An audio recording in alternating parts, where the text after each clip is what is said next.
This was a truly explosive finale in every sense, and the series' conclusion turned out to be truly epic. It turns out that the Upside Down is not just a grim parallel dimension inhabited by monsters and serving as a source of superpowers for telepathic children. It is a kind of portal connecting our world to an alternate reality where a sinister entity capable of penetrating the mind resides.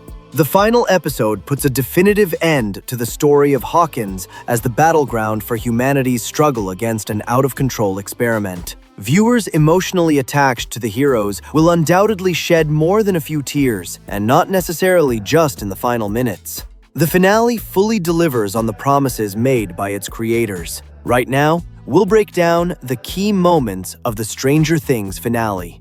A small provincial town, classified government experiments, nods to popular 80s conspiracy theories, and a group of outsider kids at the center of it all. The staging of the final scenes is executed brilliantly. The creators and actors weren't exaggerating when they claimed that about 80% of the concluding episode is shot with such intensity that the audience literally holds its breath at certain points.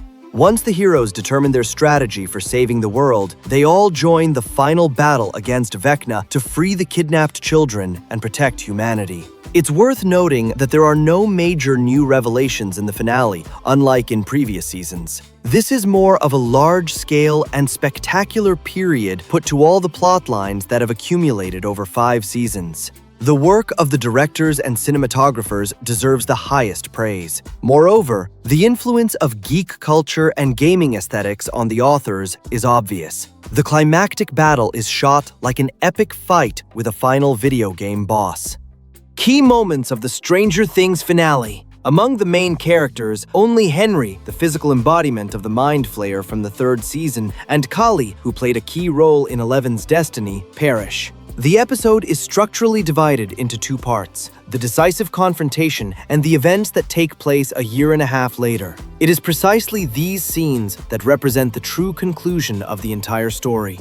They show, with warmth and tact, that life goes on, the heroes go their separate ways, and the viewers are given to understand that their beloved characters will be all right. The farewell with each group of heroes is built with maximum drama, yet the creators manage to achieve the main thing, to touch the audience's hearts without resorting to overt manipulation. Some may complain that the Duffer Brothers didn't take bold steps with the fates of key characters, but one cannot deny they had the wisdom to allow viewers an emotional farewell with the alive and well heroes with hope for their bright future.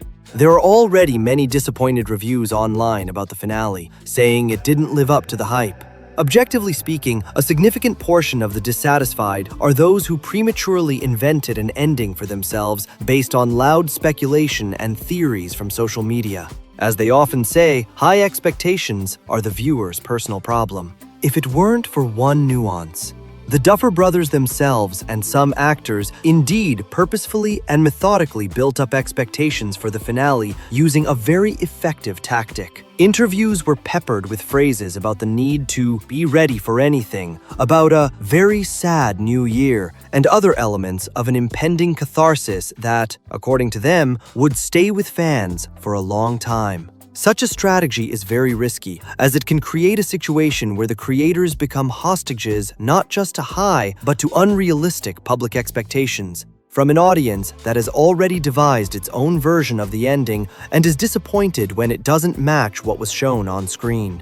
In the end, as a devoted fan who finds it hard to say goodbye to beloved universes, one can state the farewell to Hawkins was a success. Yes, the final scenes are capable of evoking sincere and powerful emotions, leaving a feeling of inner emptiness after a long journey. The only thing that casts a shadow on the moment is the understanding that for the franchise, this might not be the end. The Duffer Brothers did not renew their contract with Netflix, and for them, as well as for the main cast, the story is over. They do not plan to return to it.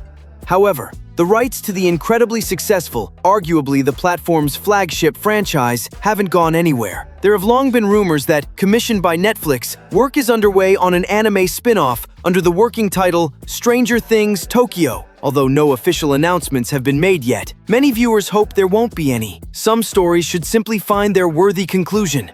Write in the comments, what did you think of the Stranger Things finale? Did you like it or not? Let's discuss it together. I'd be glad if you subscribe to the channel. There are many more Stranger Things videos coming soon to the channel.